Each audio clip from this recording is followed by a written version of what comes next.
Hello, this is my first video. First I'm going to do an introductory. My name's Angelo Darren. I'm here in Grand Rapids, Michigan. And anyhow, one of the things I've been intrigued about is about Uber and Lyft. So as a business owner, I looked at it, I took a ride with my son, and while I took these rides, because we were going downtown to eat or maybe going out for the evening, as we were taking these things, we kind of didn't know really where to go, and we always had, hey, where do you want to go? We asked the driver, hey, where should we go? Some of them had good ideas, some of them didn't. I mean, but really, in the gist of it, we really didn't know how to plan our evening. Anyhow, so I decided I was so intrigued by the model of Uber and Lyft. I felt that they had a captive audience. They had people in their cars, which they can capture. All right, so I was really intrigued by that model. So I went through this phase and I got approved by Uber, and I decided to go ahead and get approved by Lyft. So I got approved and I started driving. Man, I was on fire. I had a lot of passion for it initially. It was actually fun. It was, I'd go out on a Saturday night and I'd go out for 6, 7, 8 hours and I'd make some decent money, I thought, anyhow. But then I started looking into the financial, because of my background being finance and accounting. I started looking at the finance and breaking it down. One of the things I did is when I started looking into it, I had a very hard time finding out where the numbers are. I mean, they don't. Lyft and Uber does not make it easy for people to find out as a driver of the breakdown of how I'm making my money. So anyhow, with that being said, I started doing that, and I started seeing differences. I mean, all over the internet, if you ask, how much money can a driver make and how much Uber or Lyft charges, they'll tell you 20-25%. Makes sense, all right? That would cover their expenses as a business. But after I started running the numbers, I'm thinking, man, I'm starting seeing different numbers. I'm starting to see numbers that are blowing me away. I'm going to show you in a minute. But if you look behind us, and this is what I'm seeing, and that's why I've kind of titled this right now, Exposed. And the reason being is because I don't believe the average person knows. I know darn well the riders, I think they're starting to get wind of it because of the media. So right now they're starting to get wind of it, that the drivers aren't really getting paid. And Uber's really taking advantage of this type of a platform because of such a high demand of riders and opportunity for people to make some side money. But anyhow, I ran the numbers. What I did is I listed the riders, drivers, and Ubers, and what I did is I took a ride, and I took 4 rides, and the first ride I took the total amount was $8, so the rider paid $8. When we broke it down, I received $3.08, and then Uber received $4.92, giving an Uber a take of 61.3%. High, really high. I mean, if you look at it, I drove for $3. They got more than me, and they didn't even have to do any driving. I had all the costs associated to it.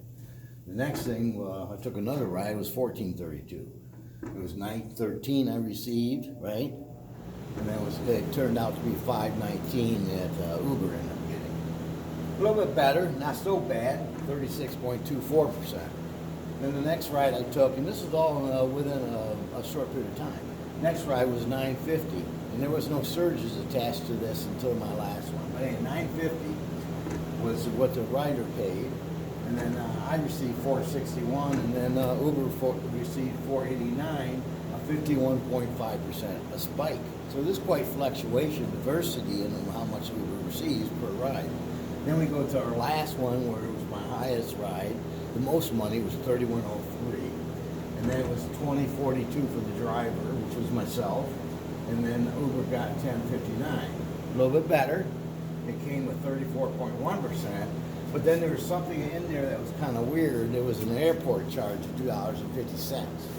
Well, after I did investigating, I found out that's $2.50. The airport doesn't charge, but guess what? Uber does, and guess who gets the money? Uber. So we're leaving at 34.1. So I took the 4 rides, I combined them and find an average, and that's what I wanted to do. My average was that Uber was receiving 45.79%, not 20 or 25% like they tell the media. Now, the cost relation to that was that Uber actually made $28.78. and I haven't figured out exactly how much I made, but 20, 33, $40. So I made $40. Uber made 28 off total rides. So you can see when I see that there's a disadvantage. So with that disadvantage, we need to do something as drivers. We need to pull together. We need to look at this as being an entrepreneur, to take our driving, solidify it, right, and maybe find other opportunities on the side. And I have something for you, and that's why I'm leading you into, because it's something I'm going to do about it. I don't like what I see. Another thing I had a problem with is as I'm driving, I hear stories from single woman or maybe a frail person, and they tell me these stories of how they felt intimidated, or they just felt like they were a victim in the vehicle. And when I hear these stories, it brings sadness to my heart that we actually have human beings out there that are going to try to make it a living in a vehicle and take advantage of the riders and make anybody feel threatened or feel victimized. To me, it appalls me. So I was going to do something about it. One way to do it, I started a company called Explore Grand Rapids, and we're just in an incubator launch stage right now. But it has to do with city activity packages, because I came up with an idea that I thought people were more interested in not having to plan anything and just concentrate who they're with when they go out for the evening. So we come up with activity packages where they can get the transportation and then the event, the dinner, and then another transportation back home, all inclusive. All right, but then we were going to use Uber and Lyft, but some of the things I've seen and the way they pay the drivers and everything else, the unfair advantages, I thought, man, the only way I can put this together is we got to do our own driving. So that's when I decided, hey, within the company Explore Grand Rapids, let's do our own driving.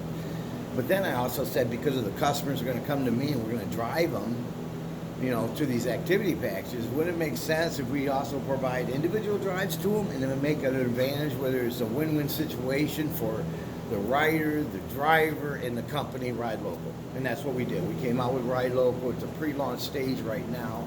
It'll be up and running November 1st. So I encourage everybody to look at the website. Website's up. There's information on there. We have a point system that you can get cash back on every ride, and they bridge relationships with, what we've done is bridge relationships with area local businesses to drive business to them to fill their seats in their establishments, and then also give the rider and the driver benefits to that. All right, so it's not only going to be increased tips and so on within the establishment of the restaurant, but we're also going to pay a driver money for doing this. So they're going to be part of the process as well as the rider. So rider gets cash back, driver gets cash back, company makes money because we've done something that we thought was secure, safe, and comfortable and fun, and we brought it together through a platform that's with Explore Grand Rapids, which is supported by the transportation of Ride Local. Anyhow, look forward to it. I don't want to take a lot of your time, but this is what's coming out. Look for it on the next platform, and I hope you look for my next video, because I'm really getting excited about this, to bring this into Grand Rapids and see what we can do to shake things up. All right, guys, have a good day. Thanks.